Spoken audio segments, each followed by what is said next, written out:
2025ನೇ ಸಾಲಿನ ಕನ್ನಡ ರಾಜ್ಯೋತ್ಸವ ಪ್ರಶಸ್ತಿ ಘೋಷಿಸಲಾಗಿದೆ. ವಿವಿಧ ಕ್ಷೇತ್ರಗಳಲ್ಲಿ ಗಣನೀಯ ಸೇವೆ ಸಲ್ಲಿಸಿರುವ ಸಾಧಕರು ಗಣ್ಯರಿಗೆ ಪ್ರತಿ ವರ್ಷ ರಾಜ್ಯೋತ್ಸವ ಪ್ರಶಸ್ತಿ ನೀಡುವ ಸಂಪ್ರದಾಯ ಇದೆ.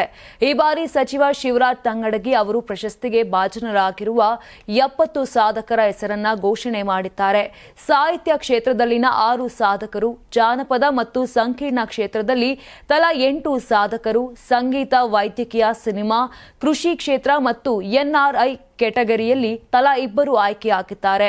ನೃತ್ಯ, ಬಯಲಾಟ, ಸಹಕಾರ, ನ್ಯಾಯಾಂಗ, ಚಿತ್ರಕಥೆ, ಕರಕುಶಲ ಮತ್ತು ಆಡಳಿತ ಕ್ಷೇತ್ರದಲ್ಲಿ ತಲಾ 1 ಆಯ್ಕೆ ಮಾಡಲಾಗಿದೆ. ಸಮಾಜ ಸೇವೆಯಡಿ 8 ಸಾಧಕರು, ಮಾಧ್ಯಮ ಮತ್ತು ಶಿಕ್ಷಣ ಕ್ಷೇತ್ರದಲ್ಲಿ ತಲಾ 4, ಯಕ್ಷಗಾನ, ಕ್ರೀಡಾ ಕ್ಷೇತ್ರ ಮತ್ತು ವಿಜ್ಞಾನ ತಂತ್ರಜ್ಞಾನದಡಿ ತಲಾ 3, ರಂಗಭೂಮಿಯಿಂದ 5, ಶಿಲ್ಪಕಲಾ ಕ್ಷೇತ್ರದ 2ರಿಗೆ ರಾಜ್ಯೋತ್ಸವ ಪ್ರಶಸ್ತಿ ಸಿಕ್ಕಿದೆ.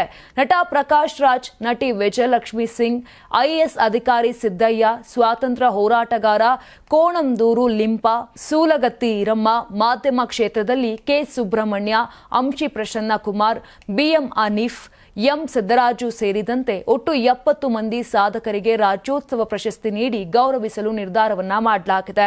ನವೆಂಬರ್ 1ರ ಕನ್ನಡ ರಾಜ್ಯೋತ್ಸವದ ದಿನ ಪ್ರಶಸ್ತಿ ನೀಡಲಾಗುತ್ತದೆ. 12 ಮಂದಿ ಮಹಿಳೆಯರನ್ನ ಆಯ್ಕೆ ಮಾಡಲಾಗಿದೆ. ಈ ಪೈಕಿ ಕೆಲವರು ಸ್ವಯಂ ಮನವಿ ನೀಡಿದ್ರು. ಅಂತವರು ಅರ್ಹರಿದ್ದ ಕಾರಣ ಪ್ರಶಸ್ತಿಗೆ ಆಯ್ಕೆ ಮಾಡಲಾಗಿದೆ ಎಂದು ಶಿವರಾಜ ತಂಗಡಗಿ ಹೇಳಿದ್ದಾರೆ. ನೀವು ಸಣ್ಣ ಆಗ್ಬೇಕಲ್ವಾ? ಅದು ಒಂದು ಉತ್ತಮ ಆಹಾರದಿಂದ ಸಣ್ಣ ಆಗ್ಬೇಕಲ್ವಾ? ಪ್ರತಿದಿನ ನಮ್ಮ ಜೀನಿ ಸ್ಲಿಮ್ ನ ಯೂಸ್ ಮಾಡಿ ಯಾವುದೇ ಸೈಡ್ ಎಫೆಕ್ಟ್ ಇಲ್ದಂಗೆ ನೀವು ಸಣ್ಣ ಆಗ್ತೀರಾ. ನಿಮಗೆ ಮಾಧ್ಯಮದಲ್ಲಿ ಕೆಲಸ ಮಾಡುವ ಆಸಕ್ತಿ ಇದೆಯಾ? ಹಾಗಾದ್ರೆ ಕರ್ನಾಟಕ ಟಿವಿ ಡಿಜಿಟಲ್ ಮೀಡಿಯಾದಲ್ಲಿದೆ ನಿಮಗೆ ಒಳ್ಳೆಯ ಅವಕಾಶ. ಆಯ್ಕೆಯಾದವರಿಗೆ ಉಚಿತ ತರಬೇತಿ ಕೊಡ್ತೀವಿ. ತರಬೇತಿ ನಂತರ ಕೆಲಸ ಮಾಡುವ ಅವಕಾಶನೂ ಕೊಡ್ತೀವಿ. ಈ ಕೂಡಲೇ ನಿಮ್ಮ ಮಾಹಿತಿಯನ್ನ ಮೇಲ್ ಮಾಡಿ.